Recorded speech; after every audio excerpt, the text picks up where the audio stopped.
everybody, Yankee here. You know, one thing the gun community loves is a good conspiracy. And apparently they love to be scared. They just seem to revel in it.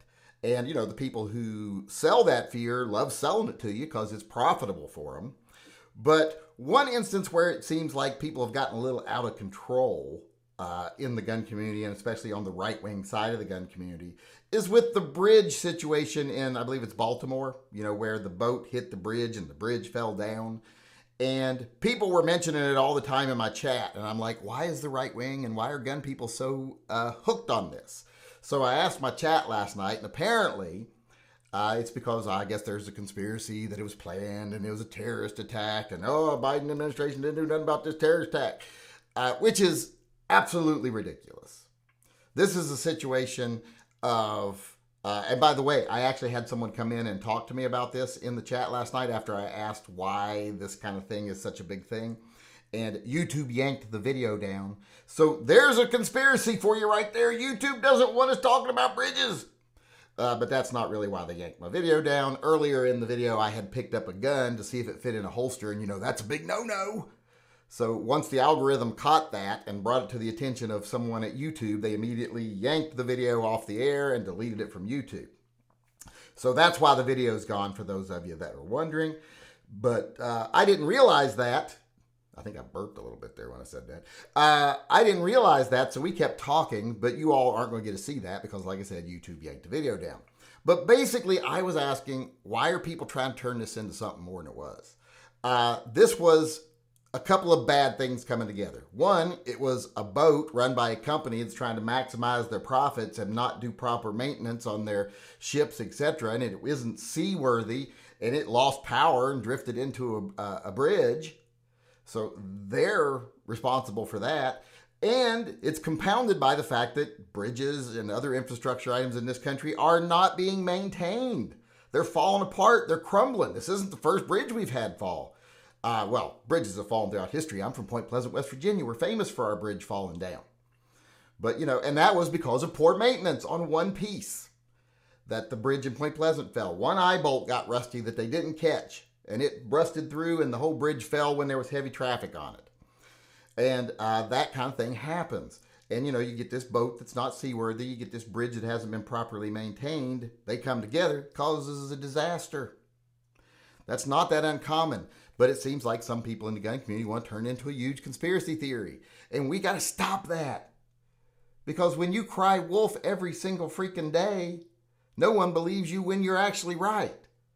You know, haven't we learned anything from the boy who cried wolf or Chicken Little? The gun community's become one big Chicken Little. Every time anything happens, they try to turn it into the biggest reason why you should be terrified and why this is a deliberate attack. And all that crap.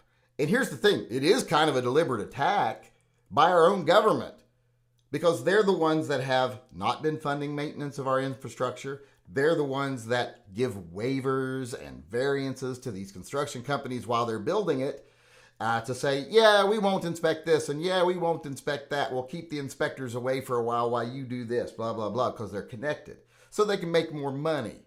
You know, why build a bridge right and make $2 million profit when you can build a bridge on the cheap with variances and waivers and inspectors looking the other way and make $50 million and build it in half the time? And that's unfortunately what happens a lot now. People who build the items are, you know, low bid contractors. Well, supposedly the lowest bid. Turns out a lot of times when you see the sealed bids, they weren't the lowest bidder. They were just the most connected. And that's what we had happening here. We've got a poorly maintained structure that was probably not built right to begin with, since it was only built like, 30 years ago, I think. If I'm wrong on that, feel free to correct me. But even if it was built a long time ago, it's had plenty of time to degrade by now. And then you got a boat that's not seaworthy, bumps into it. And here's the thing. By law, these things are supposed to be able to handle that. If you build an overpass on the highway and you just prop it up with sticks and you go, as long as no one ever bumps into these, it won't fall down. You know, you just put a wood truss under it and you're like, as long as no cars come through here and wreck, it'll never fall. And then a car comes through, hits them, it all falls down, kills some people. You can't act like you're surprised because you didn't build it to the worst case scenario. You built it to the best case scenario. And that's what a lot of builders are doing nowadays. They get these variances, they get these waivers, they have friends in high places, and they say, hey, we're going to build it on the cheap and we're not going to do it safe. But unless this 1 in a billion chance thing happens, we'll be okay. Well, you're supposed to plan for that 1 in a billion chance thing. It's like when you build multi-story buildings, like when you're at the mall and you feel the floor given. Well, when they build that, they have to run tests and they have to account for the 1 in a billion chance that there's going to be a full capacity of people up there and their steps are going to get perfectly in sync. And it's going to cause that building to collapse. They have to plan for that and make the building strong enough to handle that. And that's how what they base their occupancy records on or levels on, etc. But nowadays, they don't do that. And that was the whole point of the person that came on and debated with me. He's like, they're not doing what they're supposed to do. They're doing it on the cheap. They're doing it in ways that are not honest or legal. We had the same thing happen here in Portland. We closed a bridge for months, a drawbridge. Closed it for months so that they could redo it. You know, it's going to be a redone bridge, going to be good. And the very first day when they opened it up, they pulled the drawbridge first time, the entire decking of the bridge just fell off into the city on both sides because they did it on the cheap and they didn't know what they were doing. So those are the real issues here. The issues are we're not funding infrastructure. We're allowing charlatans and criminals to build the infrastructure we do build. And then these companies that are allowed to, cut corners wherever they want to. And then whenever they do something like this, and someone asked me last night, who's going to have to pay for this? Is it going to be the company that hit the bridge? Well, no, because they'll just file bankruptcy and then reorganize under another name with the same owners, and they'll be free of any liability. It'll be the taxpayers who pay for it. And since federal funds will be chipped in, it'll be you and me that pay for it.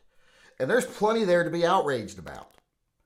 But it's not a big conspiracy. It's stuff that's done in the open. It's not an attack on the people.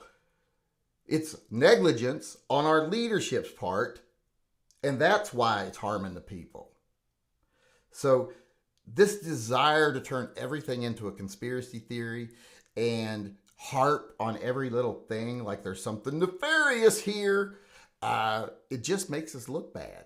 And that makes me sad that the gun industry falls for that. People in the gun community, I should say, falls for that. The gun industry loves it because they'll promote anything that makes you afraid, especially a terrorist, because then you go out and buy more guns and buy more ammo, whether you need them or not.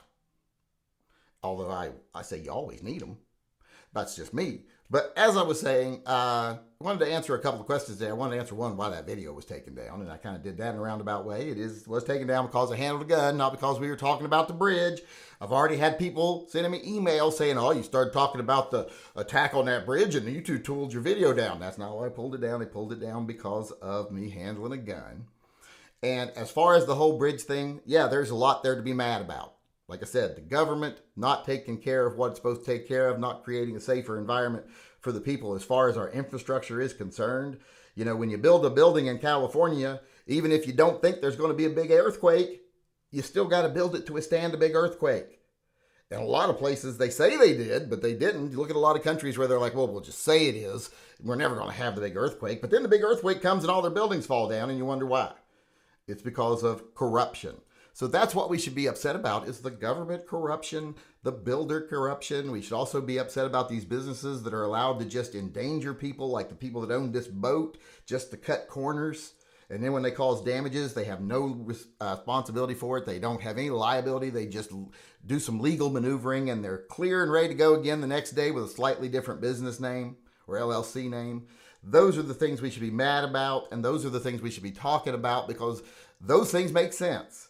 When you start trying to turn it into some crazy conspiracy theory when there's no evidence there, like I said, you're running around screaming that the sky is falling. So later, when you look up and the sky actually is falling, ain't no one going to listen to us.